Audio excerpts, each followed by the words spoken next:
Gaza पट्टी में जंग अब अपने सबसे निर्णायक मोड़ पर पहुंच चुकी है। इसराइल के प्रधानमंत्री बेंजामिन नेतन्याहू की कोर टीम ने गाजा के शेष बचे हिस्सों पर पूरा सैन्य नियंत्रण स्थापित करने का फैसला कर लिया है। इस्राएली सेना यानी आईडीएफ अब गाजा के उस हिस्से में घुसने की तैयारी में है जो अब तक उनके नियंत्रण से बाहर था। यह ऑपरेशन सिर्फ इसराइल की योजना नहीं, इसके पीछे अमेरिका का भी सीधा समर्थन है। अमेरिकी राष्ट्रपति डोनाल्ड ट्रंप के विशेष दूत स्टीव विटकॉफ इस मिशन को ऑल और नथिंग नाम दे चुके हैं, यानी या तो हमास सभी बंधकों को एक साथ छोड़े या फिर कोई समझौता नहीं होगा। अब कोई आधा अधूरा सौदा नहीं होगा। ऐसी जिद इस्राएली कैबिनेट और अमेरिकी टीम दोनों की है। लेकिन इसी बीच हमास ने एक अप्रत्याशित प्रस्ताव रखा है।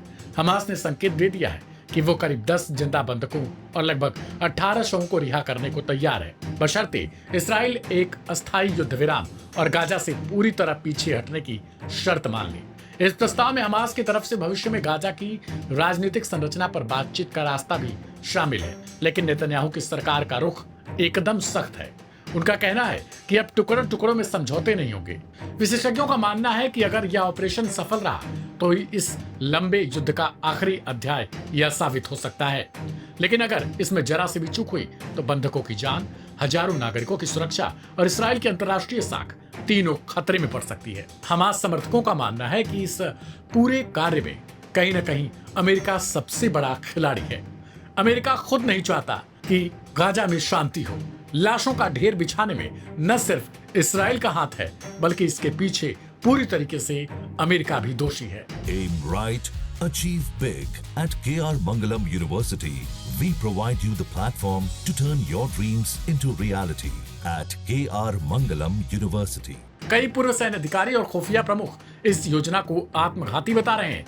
उनका मानना है कि गाजा के संपूर्ण सैन्य अधिग्रहण की कोशिश भी मानवीय संकट को और गहरा करेगी और इसराइल को एक लंबी, थकाऊ और खतरनाक गुरिल्ला जंग में झोंक सकती है। इस पूरी रणनीति को लेकर खुद इसराइल के भीतर भी तीखी बहस छिड़ चुकी है।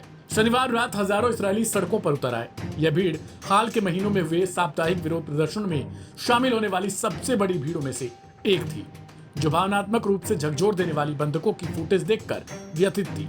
हमास ने रेड क्रॉस के अधिकारियों को भी बंधकों तक पहुंच देने से इनकार कर दिया। जेरूसलम पोस्ट की एक रिपोर्ट में कहा गया कि प्रधानमंत्री कार्यालय ने आईडीएफ चीफ ऑफ स्टाफ को सीधे तौर पर चेतावनी देते हुए नए निर्देश का पालन करो या इस्तीफा दो कह दिया है। अब देखना दिलचस्प ये हो जाता है कि इसराइल की तरफ से आगे क्या कुछ कार्रवाई की जाती है। क्या हमास वास्तव में इसराइल के आगे घुटने टेकेगा या फिर नहीं? हमास शुरुआत से कहते आया है कि वो अपनी जमीन और अपने लोगों को इसराइल के आगे कभी झुकने नहीं देगा। अपनी अंतिम सांसों तक वो गाजा पट्टी की रखवाली करेगा। ऐसे में क्या इसराइल हमास के कब्जे से गाजा को छुड़ा पाएगा या फिर नहीं?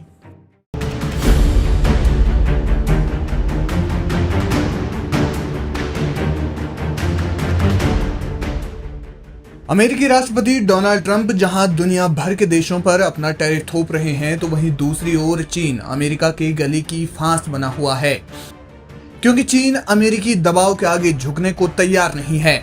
हाल ही में चीन ने अमेरिका के दबाव को स्पष्ट रूप से खारिज करते हुए कहा कि वो अपनी संप्रभुता, सुरक्षा और अपने विकास के हितों की रक्षा करेगा।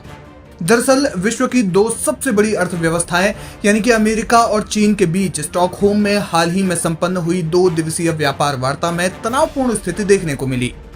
अमेरिका द्वारा रूस और ईरान से तेल खरीद पर 100% तक टैरिफ लगाने की धमकी के दबाव में चीन ने सख्त रुख अपनाते हुए अपनी संप्रभुता, सुरक्षा और विकास के हितों की रक्षा करने का स्पष्ट संदेश दिया।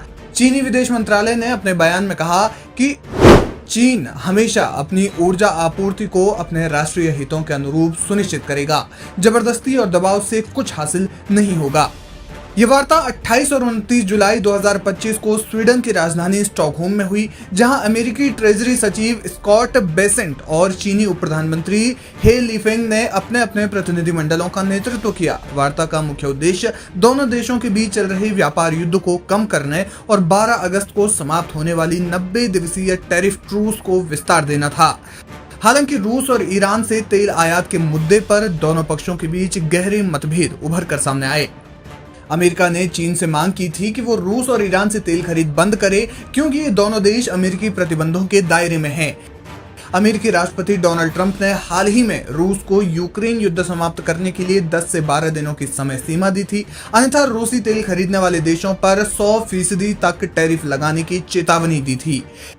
Aim right, achieve big. At KR Mangalam University, we provide you the platform to turn your dreams into reality.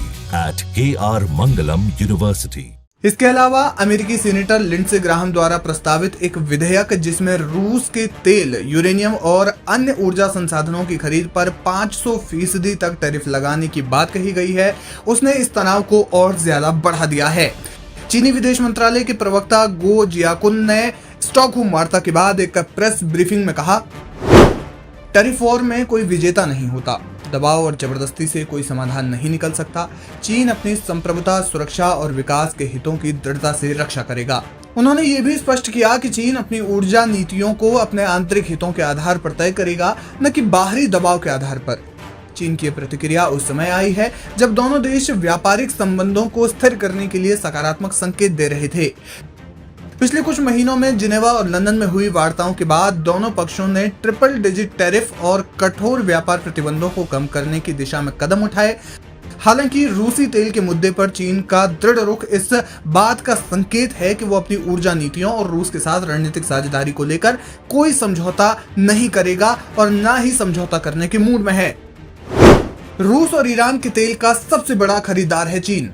आपको बता दें कि चीन विश्व में रूसी तेल का सबसे बड़ा खरीदार है, जो प्रतिदिन लगभग 20 लाख बैरल तेल आयात करता है। इसके अलावा ईरान से भी चीन प्रतिदिन 10 लाख बैरल से ज्यादा तेल आयात करता है, जो उसकी ऊर्जा जरूरतों का एक महत्वपूर्ण हिस्सा है। जानकार मानते हैं कि रूस और ईरान से सस्ते दामों पर मिलने वाला तेल चीन की अर्थव्यवस्था के लिए महत्वपूर्ण है और इसे छोड़ना बीजिंग के लिए आर्थिक और रणनीतिक रूप से नुकसानदायक होगा।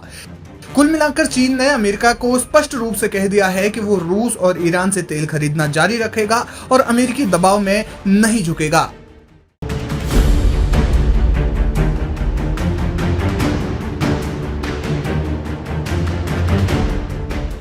दुश्मनों की भाषा जब खुद अपने बोलने लगे तो विश्वास एक पल के लिए नहीं होता, लेकिन जब उनका इतिहास खोजते हैं तो पता लगता है असल में अपने ये नहीं, इनसे कई गुना बेहतर दुश्मनी है।